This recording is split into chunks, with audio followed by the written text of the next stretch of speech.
So prayer, what is it? And what does it do? So a man recently bought a parakeet, but when he brought the bird home, he was shocked because the bird had a very salty, naughty vocabulary. And he was particularly worried when his minister called and said, "Hey, I'd like to come by next week and pay you a visit."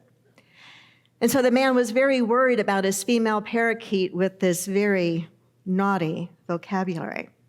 But he had a friend who had 2 male parakeets. And these male parakeets were very well behaved. One recited the Lord's Prayer. The other recited Hail Marys.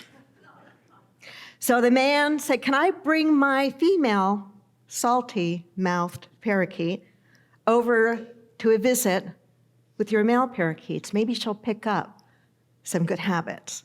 So he took her over, put her in the cage, and as soon as she was in the cage, the one male parakeet turned to the other and said, "We can knock off the prayers. We finally got what we were praying for." Now, my prayer, anytime I decide to tell a joke, is that I don't mess the thing up. I love that joke, though, because it really kind of describes the way most of us pray. We pray to get something we want, right? And then when we get what we want, we stop praying. Well, if you're on a spiritual path, if you're on a spiritual journey, then part of that journey is that your practices grow and evolve. Your approach to prayer grows and evolves, just as I imagine that your concept of God, whatever name you give that presence, that your concept of God has grown and changed as you have grown spiritually. Am I right? I think most people who find their way into new thought, into unity, or into the science of mind and heart do so because they are growing and evolving spiritually, and the teachings that maybe they grew up in, a more traditional approach, just no longer made sense to their mind or to their heart. And perhaps even the very practices, like the practice of prayer, didn't seem to work or didn't seem to make sense. And so I think just as our concept of spirit grows and evolves, so should our practice of prayer. There's an old Celtic prayer that goes like this, and maybe you can sense the evolution as I move forward on this. "May those who love us, and those that don't love us, may God turn their hearts. And if he doesn't turn their hearts, may he turn their ankles, so we'll know them by their limping." Apologies if you have a Celtic background. I'm told that's where this prayer came from, but I think we could find similar kinds of prayers out of any sort of tradition, right? Think about your own prayer life. Can you think of the first prayer that you ever learned to say? I think the first prayer I ever learned to say was, "Now I lay me down to sleep. I pray the Lord my soul to keep. If I should die before I wake, I pray the Lord my soul to take." What a scary way for a kid to go to sleep, right? And then, maybe our prayers evolve a little bit more as we start praying for things we want, that Santa brings us what we want, or we get that special gift, or that special boy or girl kind of takes an interest in us. And then maybe we find ourselves drugged to church and we learn the prayers of whatever church our parents took us to. And then maybe our prayer life kind of goes dormant, especially if we've left any sort of spiritual tradition. Our prayer life might go completely dormant until something happens that's catastrophic for us. And maybe that is the ending of a marriage. Maybe that's a child dealing with a substance abuse. Maybe it is our own health.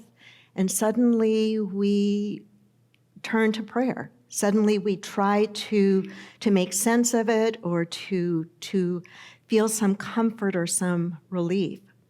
When I found unity, I found a completely different approach to prayer. I grew up in the Lutheran Church. I was confirmed here in San Diego many, many years ago. St. Andrew's Lutheran Church, it's still in existence in the San Carlos area. And my prayers that we learned in that church were all rote, memorized prayers. And I suppose that a wiser spiritual person at that time, I certainly wasn't, maybe understood the meanings of that prayer and brought a different energy to it than I did. But the energy I brought to it was just really a memorization that I was supposed to learn these words, and there was a certain time in the service that I was supposed to say them. And then when I no longer went to the Lutheran Church and eventually found my way reluctantly into any church, that church being Unity, I started to hear and learn a different kind of prayer, and started to realize that prayer wasn't something that necessarily happened from the front of the room by the minister. It wasn't meant to be rote, or at least there was another approach to prayer. And that approach to prayer was called affirmative prayer. Affirmative prayer. And affirmative prayer really grew out of a practice that Myrtle Fillmore, the co-founder of Unity, began to develop in her own life because of a health crisis. She was given 6 months to live. She was told she had tuberculosis, that she wouldn't survive it. And she began to develop for herself an approach to prayer. And we'll study some of this more throughout this month as we work with prayer.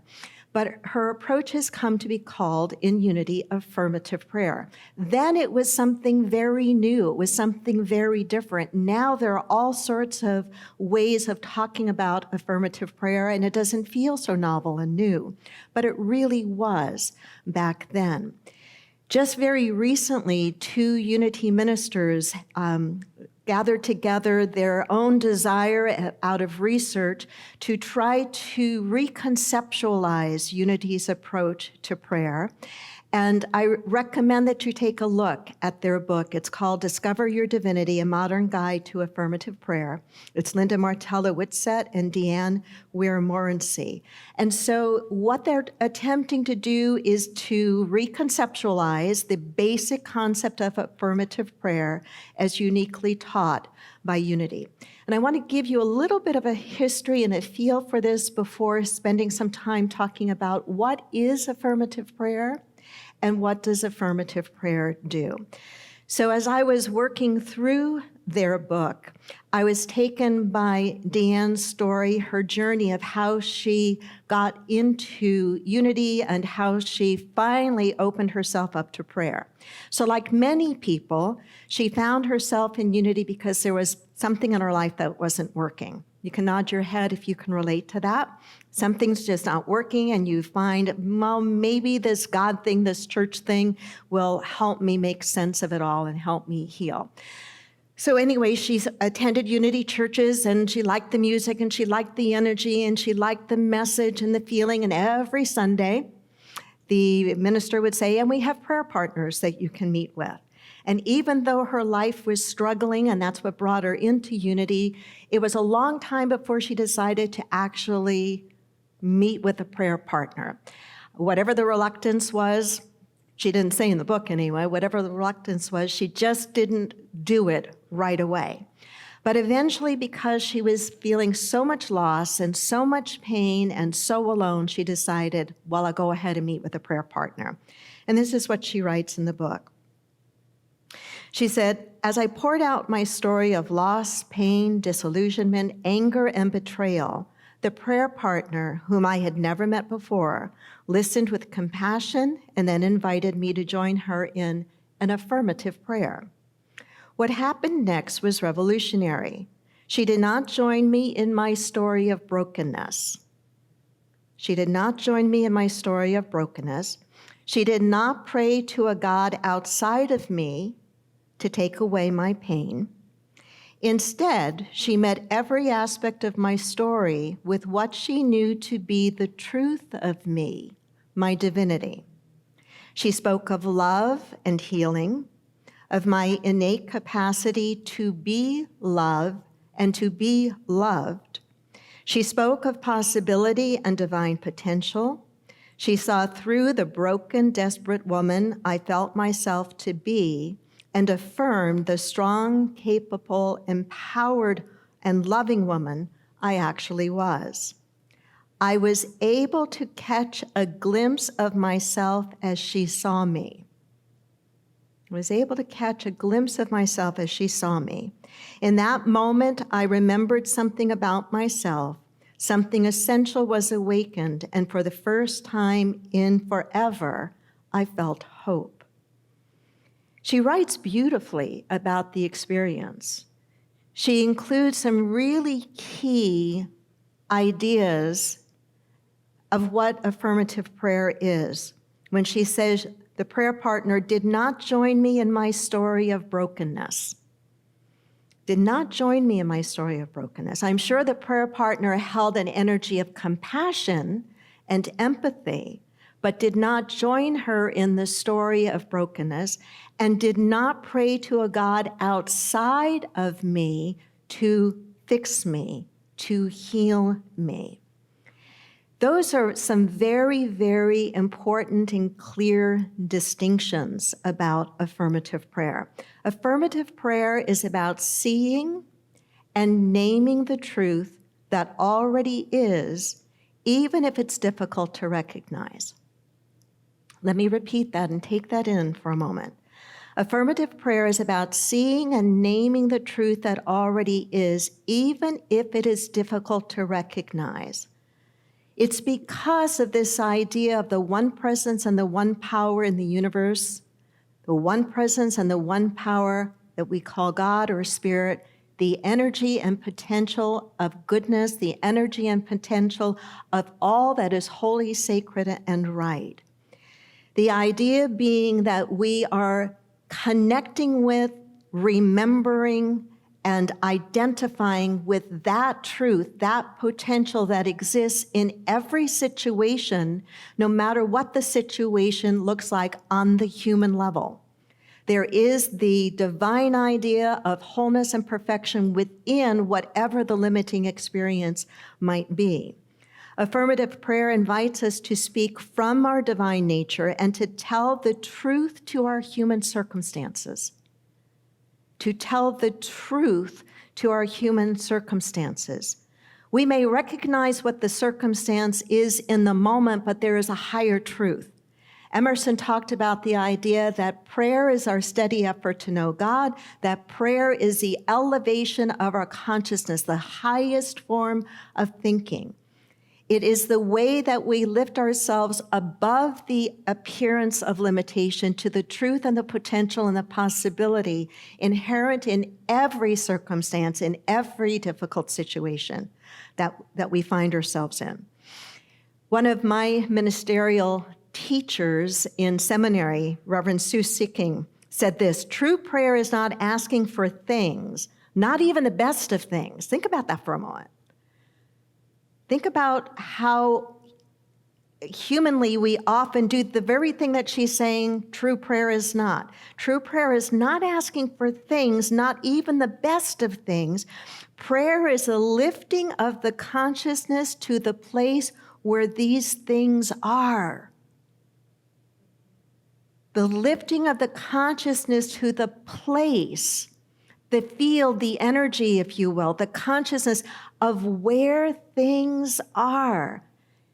Is that not a very different approach to prayer than you probably grew up with? I know it's a very different approach than I grew up with. There was a certain physical position you usually took in prayer, and there were certain words that you said, and then you got up and you stopped prayer and you left it with God to do it for you. Right?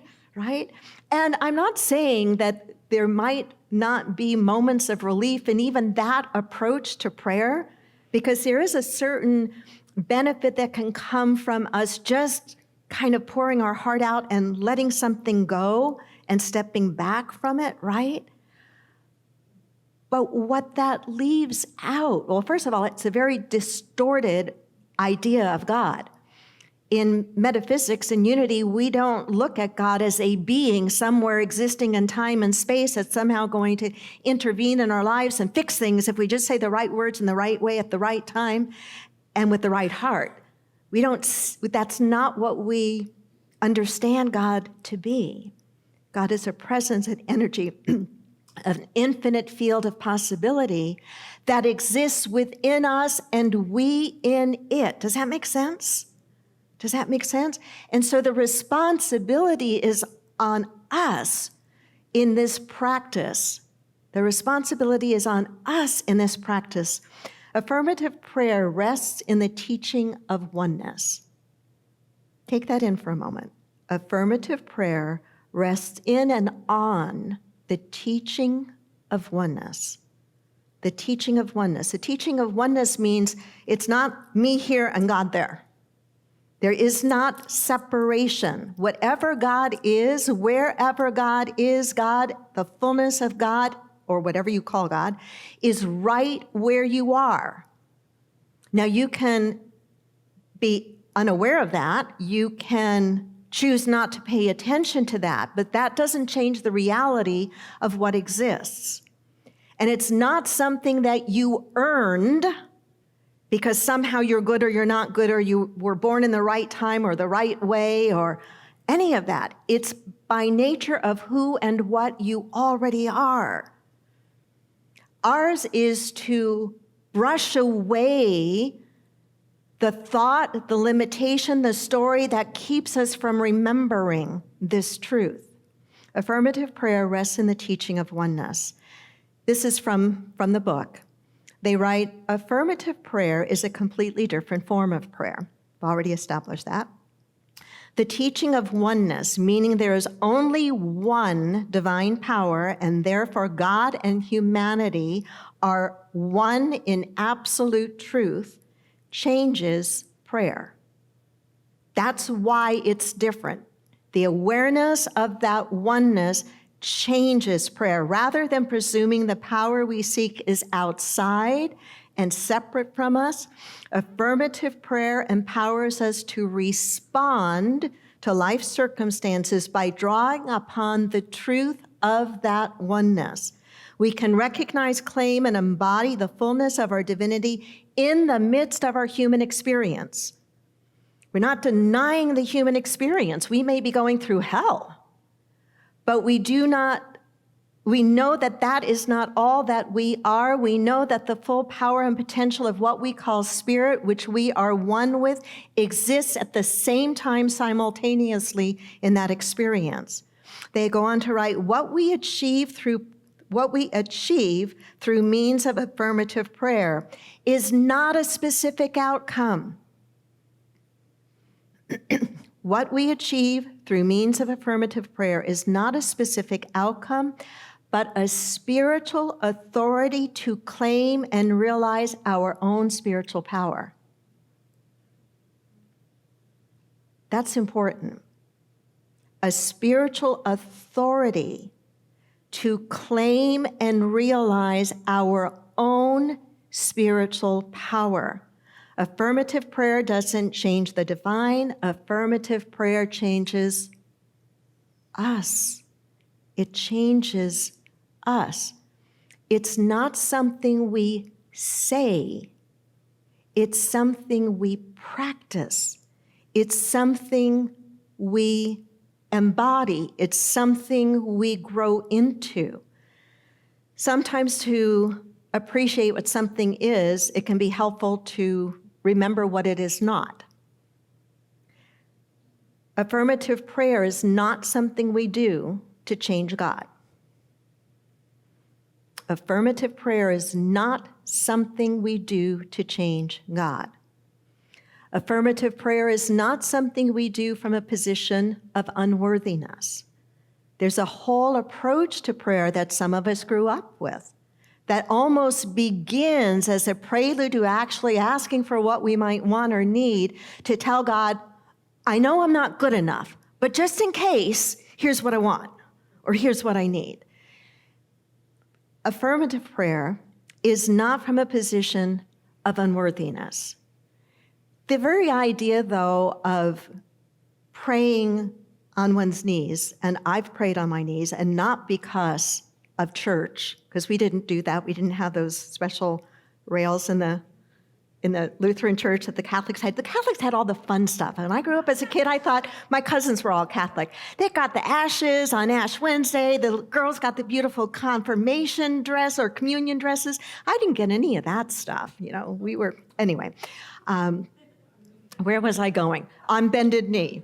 I have been brought to my own knees in times of just really struggling with something and really praying for guidance and for understanding and for answers. But the idea of on bended knee really was not the idea of unworthiness, but the idea of teachable, to be vulnerable, to be open. When I think about what brings me into my deepest prayer practice, it usually is because I'm really hurting. I really don't understand, or I don't see my way through. And what I know is I need to exercise as much humility, not unworthiness, but humility and teachability and openness to be receptive to whatever divine inspiration or idea out of that field of oneness comes forth, and then to act upon it, Affirmative prayer is not something that we should just do like that spare tire that Corrie ten Boom talked about. It's not something we do irregularly or only pull out in a time of crisis, because affirmative prayer, is meant to grow us. It's meant to grow us. It's meant to grow us spiritually. It's meant to grow us in consciousness so that we become better and better equipped to be able to meet whatever it is that is ours to meet. What does prayer do? It changes us. This kind of prayer absolutely changes us. This kind of prayer strengthens us from the inside out. We're not asking something distant from us to do something for us. We're trying to lift our awareness to the same level of that divine potential and to grow ourselves from the inside out. Think about some of the toughest life experiences you've been through, where you have harnessed and really eked out a deep personal lesson in learning. Can you think of experiences like that? You know that is yours, right? No one and nothing can take that knowledge, that knowingness from you. You got that by sheer grit and might and figuring out how to move through whatever that thing was. And no one and nothing can ever take that from you. It has now become part of you. To me, that's what happens in an ongoing practice of affirmative prayer. We grow ourselves and strengthen ourselves from the inside out because we are practicing lifting our consciousness above the appearance of the circumstance that can be so limiting to the divine potential that always exists within us and within any situation. As we've said over and over, prayer doesn't change God, prayer changes us. I mentioned to you a few weeks ago when I did a lesson on prosperity, I quoted from Catherine Ponder, a great unity minister who wrote many, many books on prosperity. I don't think this is from one of her prosperity books, though in all of her prosperity books, she also talks about prayer. Here's something she wrote. She said, through prayer, you release a spiritual force which shatters first states of mind that may have caused much havoc in your world. Think of that. Shatters states of mind that may have caused much havoc in your world. Your imprisoned and pent-up negative emotions go freely and dissolve as a higher energy floods your being and your work. The energy and power released in prayer help you crash through the negative thought strata that had previously bound you to all kinds of problems. As you pray, you expand mentally and spiritually so as to become big enough in consciousness to receive a larger flow of the divine energy generated through prayer. I'm going to repeat that last sentence. As you pray, and she's talking about affirmative prayer, not the I'm unworthy, and distant prayer, but affirmative prayer. She says, as you pray, you expand mentally and spiritually so as to become big enough in consciousness to receive a larger flow of the divine energy generated through prayer. That's what's happening on the inside out.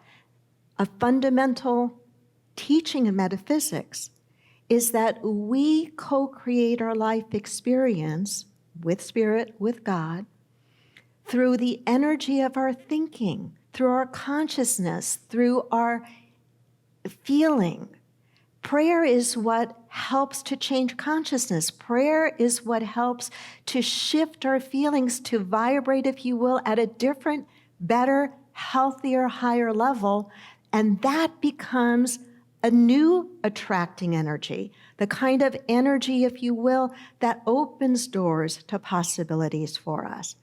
I really liked this thought that they shared in the book. It has to do with how we want to leave prayer. Think about that for a moment. When you pray, if you have a prayer practice, have you thought about how you want to be when you finish the prayer? I hadn't actually ever thought about that until I read this statement in their book, and I was taken by it.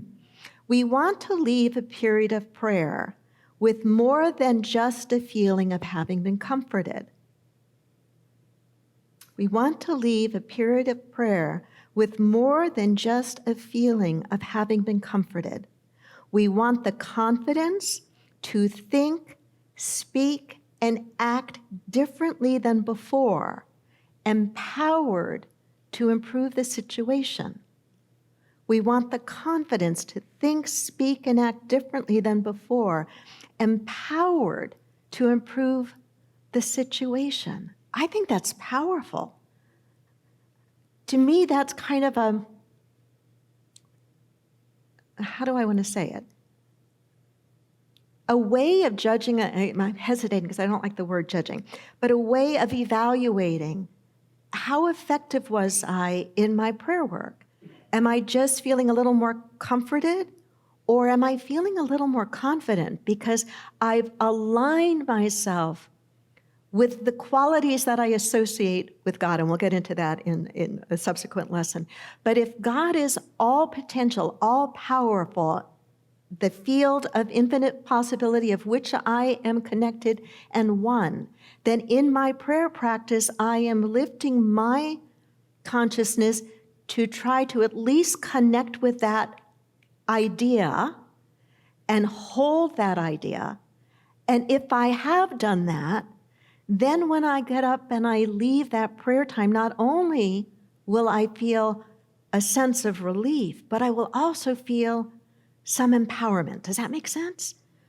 So as I close, if you do have a prayer practice, and I hope that you do, and I hope that you'll consider even getting their book and beginning to think about it and to apply some of the ideas, in the most gentle way, start noticing when you do finish your prayer time, how are you for having done that? And when I say notice, try to notice it the way we talk about noticing the flow of thought in meditation. You know how we can be meditating as soon as we get quiet. It's like all the thoughts go on, and part of the practice is to notice without judging and let the thought go by. So when you notice how you are leaving your prayer time, do that without judging yourself for it. Just notice, oh, I feel relieved, or no, I don't feel any different, or oh, I do feel a little more empowered. You may not hold on to that empowerment forever, but any step forward in that direction is an improvement. So notice, and then remember that our work in prayer, our practice in prayer, is to shift from the human relative level of thinking to spiritual possibility, to spiritual thinking, to lift above the appearance to the potential. I hope there are a couple of ideas in this lesson that have grabbed you, that have given you something to think about, and even more than something to think about, something to start testing and practicing in your own life. Namaste.